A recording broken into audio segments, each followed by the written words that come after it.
Today we're making a few book page holders. I've designed two sizes of page holders and I've made these traceable plans to make it easy to batch them out. This first one has a 1-inch diameter center hole and the overall dimensions are about 3.5 inches by 2 inches. It seems to work fine, but I did wonder if I could come up with something maybe a little bit smaller and sleeker. So the second one now has a 7/8 inch diameter hole.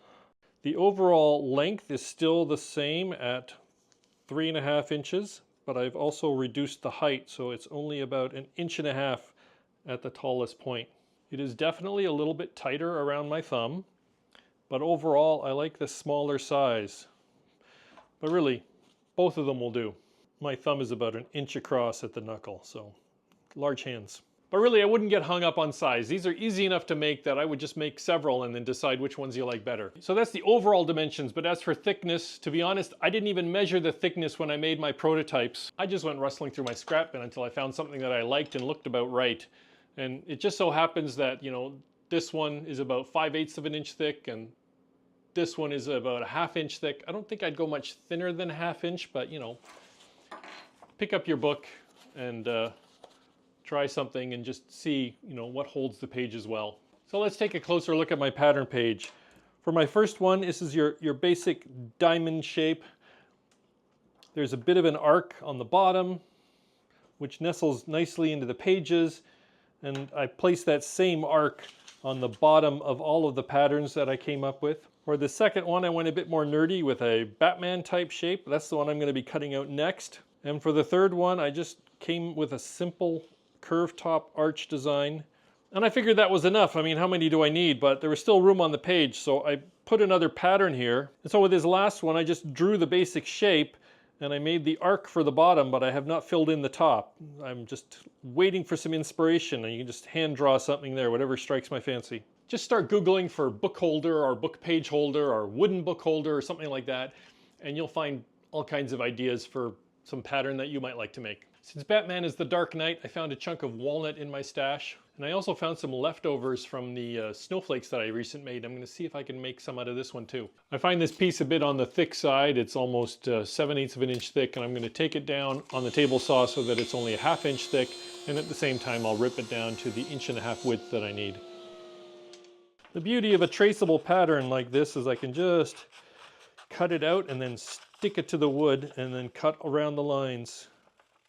I'm going to just glue this to the end of this piece of wood. But for this piece of wood, I want to be very frugal because it's an odd size, so I think I'm going to sort of go at an angle like that, and I should be able to get maybe 2 or 3 out, and then the wood will be, stripes will be at an angle, which I think will look neat also. Using some Super 77 for this. Just a little spray, and then we can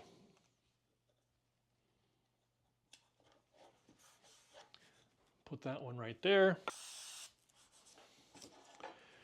And this one like that. 7/8 inch Forstner bit in my drill press, and then I'm going to drill the center hole first. And this is where I'm glad that I have that little crosshair in the middle of the pattern. There we go.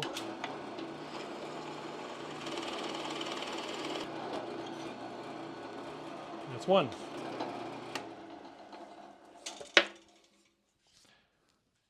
There's the other one.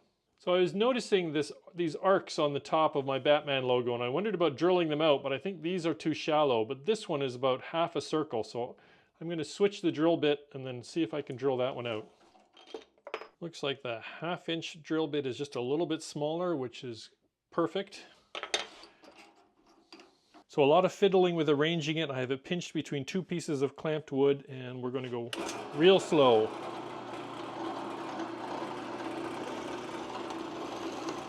Oh, that's going well. There we go.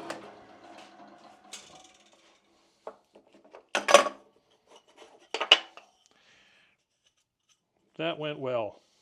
For cutting out the curves now, I'm going to go over to my bandsaw. You could do this on the scroll saw. I would not try a handheld jigsaw because these are quite small. In fact, that's why I like to have these boards long. I can keep my hands far away from the blade when I'm doing this.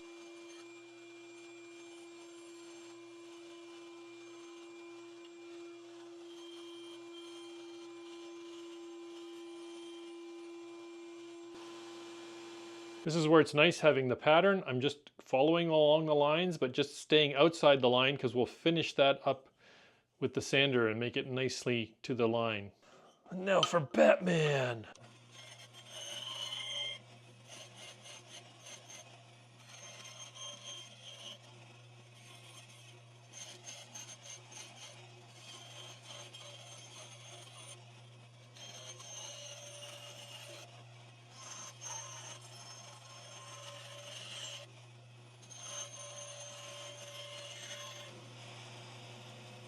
For the sanding now, I'm mostly going to be using the spindle sander. It makes this go really quick and easy.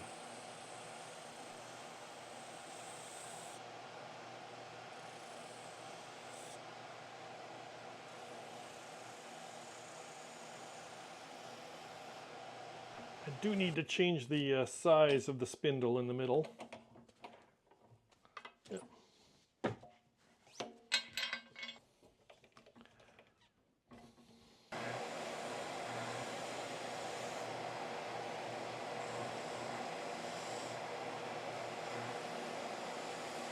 For the littlest curve, the Forstner did such a clean cut that I'm really not even going to worry about that until I get to the hand sanding part.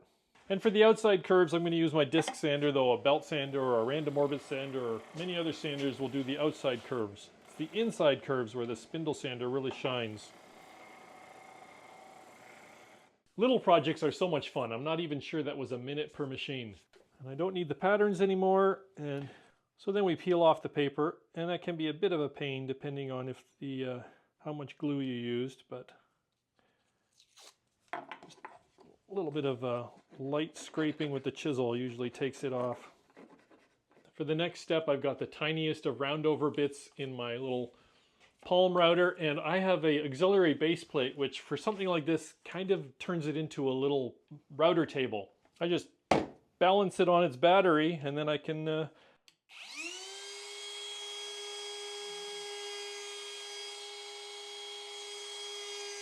for the thumb hole, you have to have a steady hand because you actually put it over the router bit and go around in circles.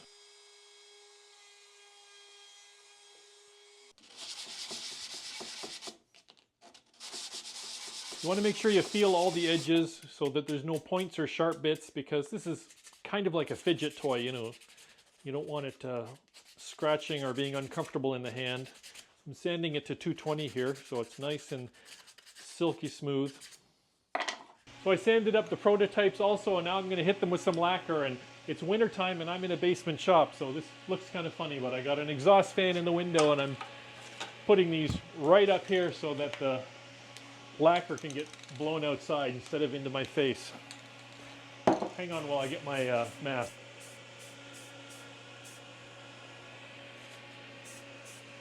And afterwards I buff them with a little craft paper. It burnishes the finish and makes them silky smooth. And here's the 4 book page holders that I've made, demonstrating what they each look like in use. This is the curved top arch. Here's one of the original diamond shaped. This is the 7/8 inch size. Here's the larger 1 inch size. That's what that looks like. And finally a certain Caped Crusader. I like how the curve nicely clings to the page in this book. So I hope that gives you all the details you need to make a set of your own. If you like the idea of just following a pattern like I did, I'll make my patterns available on my website. You can find the details for that in the description below the video. Now about those plans. So just for fun, I went back into SketchUp and I added 4 more designs to go with the 3 that I already made. So I've got 7 in total. I've added a heart shape, and then a handlebar mustache, and another one where I just have the curve follow the circle from the finger hole. And finally I went fully minimal and I took the top half off altogether, so there's only a half circle under the finger hole. And of course, you know, the ones you've already seen, the diamond, the bat shape, the arch top, and then the one where it's just has the bottom so that you can draw whatever you want on top. And all of these are doubled, so I've drawn both the larger size with the 1 inch thumb hole or the smaller set with the 7/8 inch thumb hole, and these are available either with or without a grid pattern, you know, depending on your preference. So you pick out the design that you like, cut it out, glue it to some pretty wood, and make yourself some book page holders. But that's it for now. Thanks for watching. We'll see you on the next one.